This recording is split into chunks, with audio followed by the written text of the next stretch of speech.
Forgotten love. I am an old man now. My hair is white and my hands are weak.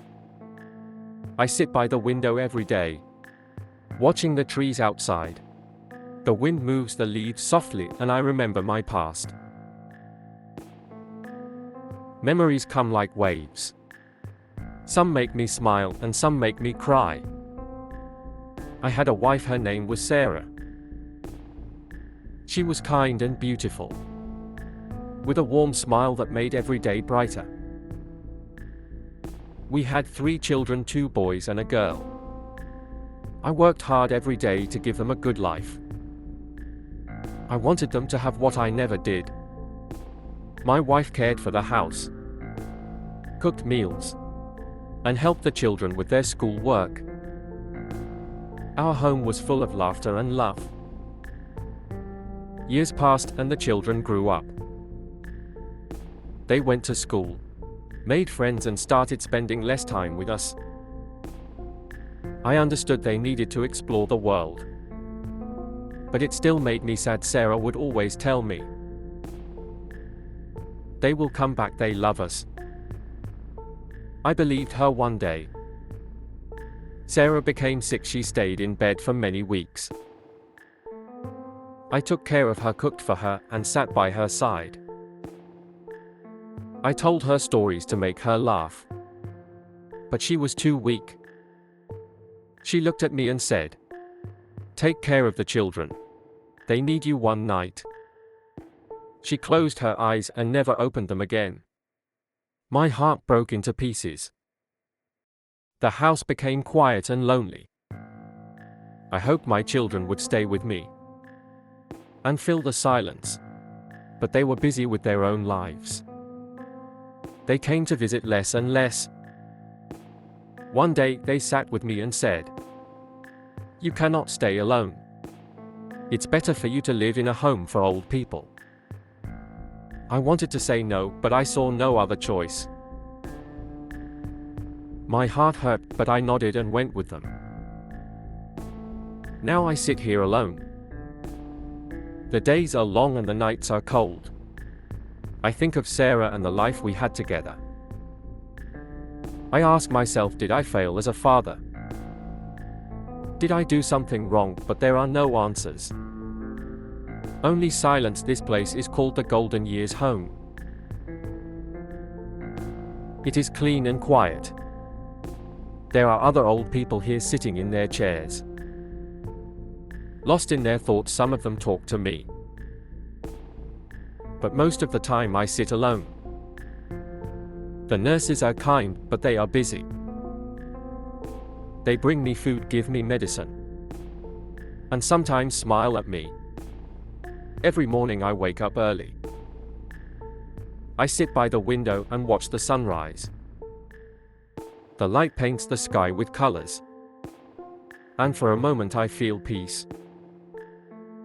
Then the day begins and I feel the emptiness again. I think of my children. Where are they? Are they happy? Do they think of me? I remember the times I carried them on my shoulders.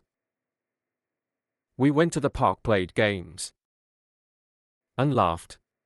I worked long hours to buy them new clothes and toys. I taught them to ride their bikes and help them with their homework. My hands were tired, but my heart was full. They were my pride, my joy, my everything, but now they are far away. They call me sometimes, but their voices are hurried. "How are you, Dad?" they ask, and before I can answer, they say, "We're busy." Take care. I understand life is hard. And they have their own families now. But still I wish they could visit more. One day a nurse gave me a notebook. She said, "Write your memories. It will help you feel better." At first, I didn't know what to write. My hands shook as I held the pen. But then the words started to flow. I wrote about Sarah, her soft voice, her laughter. I wrote about my children, Their first steps, their first words, their bright smiles. The notebook became my friend. Every night I wrote before I went to sleep. It felt like I was talking to someone, sharing my pain and my love. I hoped that one day my children would read it and understand how much I loved them. But sometimes I wonder if they will ever read it. Maybe they are too busy to care. Maybe they will forget me, just like they forgot to visit. These thoughts make my heart heavy. But I keep writing. It is the only thing I can do. The days in the home are all the same. Breakfast at 8, lunch at 12. Dinner at 6 between meals. I sit by the window or in the garden. The garden is small, but it has flowers. Roses, daisies, and tulips. Sometimes I watch the birds. They sing and fly freely. And I wonder if they feel joy or loneliness like me. One afternoon, a young boy came to visit. He was the son of one of the nurses. He smiled at me and said, "Hi, Grandpa." His smile reminded me of my youngest son. When he was little, the boy sat beside me and asked, "Do you have any stories?" I nodded and began to tell him about my childhood. I told him about the village where I grew up. There were green fields, tall trees, and a clear river where we used to swim. I told him about my best friend John, and how we climbed trees and played hide and seek. As I spoke, the boy's eyes grew wide with excitement. For a moment I felt alive again, sharing my memories with someone who listened. After he left, I felt a strange mix of emotions. I was happy to talk to him, but it also reminded me of my family. I wondered if my grandchildren knew about me.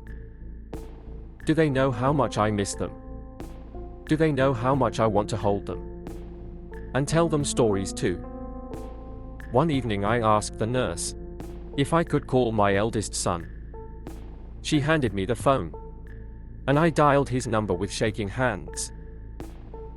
He answered after a few rings. "Hello, Dad," he said, his voice distant. I told him I missed him and wanted to see him. He said, "I'll try to visit soon." But his words felt empty, like a promise he didn't mean to keep. That night I couldn't sleep. I stared at the ceiling thinking of Sarah. She would have known what to do. She always brought the family together, made the house warm and full of love. Without her, everything fell apart. I miss her more than words can say. I held the notebook close to my chest. "Sarah," I whispered, "if you can hear me, please tell our children to come. Tell them I'm still here waiting for them." My voice cracked and tears rolled down my cheeks. The pain in my heart was too heavy to bear. But I kept hoping maybe one day they will remember me. Days turned into weeks and I waited by the window. Every afternoon, I hoped to see one of my children's cars arrive. Each time I heard the sound of a car engine, my heart jumped, but every time it was someone else. A visitor for another resident or a delivery van. My hope grew smaller with each passing day. But it never fully disappeared. One day I decided to write letters to my children. I found an old notebook and a pen in the drawer by my bed. My hands trembled as I began to write. The first letter was from my eldest son. I told him about my life here, about the quiet days, and the memories that keep me company. I reminded him of the times I held his hand when he was little, teaching him how to walk and how to ride a bike. The second letter was for my daughter. I wrote about her smile the way she used to sing. While helping her mother in the kitchen, I told her how proud I was when she graduated from college. "You are my sunshine," I wrote, just as I used to call her when she was a child. The last letter was for my youngest son. I reminded him of our fishing trips and how he laughed when he caught his first fish. I told him that I missed his jokes and his laughter, which used to fill the house with joy. When I finished writing, I carefully folded each letter and placed them in envelopes. I asked the nurse to mail them for me. She smiled kindly and said, "Of course, Mr. Carter. I'll send them right away." For the first time in weeks, I felt a small spark of hope. The next morning, I went to the garden. The air was fresh, and the flowers swayed gently in the breeze. I sat on a bench and closed my eyes, imagining my children reading the letters. I pictured their faces, perhaps touched by my words, deciding to come and visit me. But days passed and there was no response. No phone calls, no letters, no visits. My heart ached. But I told myself to be patient. They are busy, I thought. Maybe the letters will remind them. I held on to this thought like a lifeline, trying to keep my hope alive. That evening, as I sat by the window, the young boy who had visited me before came back. He brought a small drawing he had made, a picture of me sitting under a tree with a big smile. "This is for you," he said, handing me the paper. My eyes filled with tears. "Thank you," I whispered, my voice breaking. The boy's kindness warmed my heart. It reminded me that even in the darkest moments, there is still light. And though my own children were far away, this little boy gave me a reason to smile. Even if just for a while. One morning, as I sat by the window, the nurse walked in with a letter in her hand. "Mr. Carter," she said with a smile, "you have mail." My heart raced as she handed me the envelope. The handwriting was familiar. It was from my eldest son. My hands trembled as I opened it, my eyes scanning each word. He apologized for not visiting sooner. He wrote about his busy life, his demanding job, and how he often thought about me, but never found the time. He promised to visit soon and bring his children, my grandchildren, whom I hadn't seen in years. My eyes filled with tears, both of relief and longing. For the first time in months, I felt a spark of happiness. I read the letter again and again, memorizing every word. I showed it to the nurse, who smiled and said, "See, they do care, Mr. Carter." Her words gave me hope, but deep down, I wondered if his visit would truly happen. A week passed, and then another. Each day I looked out of the window, hoping to see his car. The other residents noticed my excitement and asked me about it. "My son is coming," I told them with a proud smile. Their kind words encouraged me. But as the days turned into weeks, doubt began to creep in. One afternoon, I decided to write again. This time, I wrote to my daughter. I told her about the letter I had received from her brother, and how much it had lifted my spirits.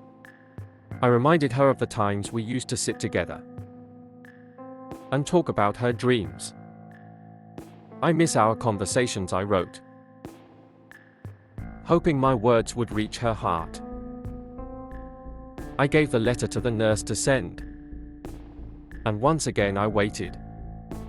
The waiting was hard. But the memory of my son's letter kept me going.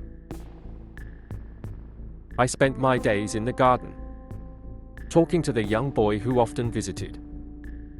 He told me about school, his favorite games and his dreams of becoming an artist. One day the boy brought me another drawing. A picture of a family standing together under a tree. "This is your family," he said, pointing to the figures. His innocent gesture brought tears to my eyes. I thanked him and placed the drawing next to the letter from my son. The days were still lonely, but the small moments of kindness from the boy and the promise of a visit from my son gave me a reason to hold on. I thought of my wife and how she would have encouraged me to stay strong. "They will come," I whispered to myself each night before going to bed, as I lay in bed staring at the ceiling. I thought about my life, my family and the love I had given them. Maybe they will understand one day, I thought. And with that I closed my eyes, holding on to the hope that tomorrow might bring something new. One bright morning, I woke up to the sound of footsteps in the hallway. It wasn't the usual sound of the nurses or the staff. My heart began to race. I sat up in my bed, listening carefully. Could it be him?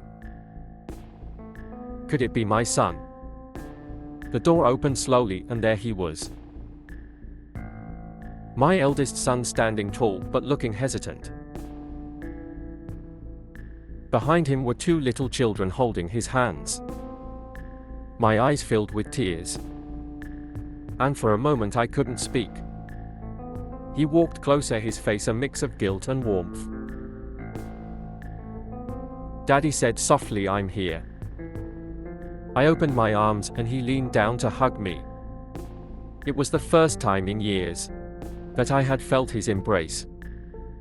His children, my grandchildren, smiled shyly at me. "These are Emma and Liam," he said, introducing them. "They've been excited to meet you." I looked at the children and smiled. "Hello, Emma." "Hello, Liam," I said. They giggled and handed me drawings they had made. One was a picture of a house with a garden, and the other was of an old man smiling. "This is you, Grandpa," Liam said proudly. The room suddenly felt alive with their presence. My son sat beside me and we talked for hours. He told me about his work, his family, and how much he missed the old days. I listened, cherishing every word. I told him about the home, the kind nurses, and the little boy who often visited me. Before they left, my son promised to come again soon. "This time I mean it, Dad," he said firmly. His words filled me with hope. I watched as they walked out of the door, feeling a mix of joy and sadness. The visit was brief, but it meant everything to me. A few days later, my daughter came to see me. She had received my letter and decided to visit. She hugged me tightly, and we spent hours talking about her life, her struggles, and her dreams. She apologized for staying away for so long, and promised to visit more often. For the first time in years, I felt surrounded by love. My children were finally beginning to understand. They saw me not as a burden, but as a father who had given them everything he could. Their visits became more frequent, and the emptiness in my heart began to fade. The young boy in the home continued to visit me, bringing his cheerful stories and drawings. One day, he said, "You look happier now, Mr. Carter." I smiled and nodded. "Yes, I am," I replied as the days turned into months. I realized that life was not about how much you give, but about the moments you share with those you love. My heart, once heavy with loneliness, was now filled with gratitude. I still missed my wife deeply, but I knew she would be proud. Her love had taught me to keep going, even in the hardest times. And now, as I sat in the garden, with my children and grandchildren by my side, I felt at peace.